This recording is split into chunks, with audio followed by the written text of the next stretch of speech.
Hi காசெல்லாம் எப்படி இருக்கீங்க? இன்றைக்கி நம்ம என்ன பண்ணுறோம்னாக்கா ஒரு கடல், அதாவது ஃபிஷ்ஷிங் ஏரியாவுக்கு வந்திருக்கோம். அங்கே பாருங்கள், போர்ச்சுகீஸ்லாம் ஃபிஷ்ஷிங் பண்ணுறாங்க. அவங்க வந்து எப்படி மீன் பிடிக்கிறாங்க அப்படின்னு பாருங்கள்.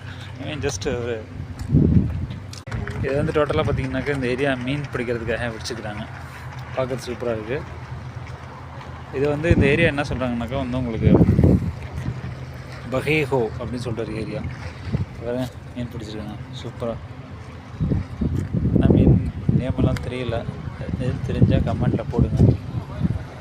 இங்கே அப்படியே அவர் க்ளீன் பண்ணி அப்படியே இங்கே பக்கத்தில் சுடுற ஏரியாவும் இருக்குது. அப்படியே சுட்டு சாப்பிட்ருவாங்கன்னு நினைக்கிறேன். பாருங்கள் மக்களே, இதுதான் Portugal beach area, fishing area அப்படின்னு சொல்லலாம். ஸோ சேனல் சப்ஸ்கிரைப் பண்ணுங்கள், ஷேர் பண்ணுங்கள், லைக் பண்ணுங்கள். நெக்ஸ்ட் அப்டேட் பார்ப்போம்.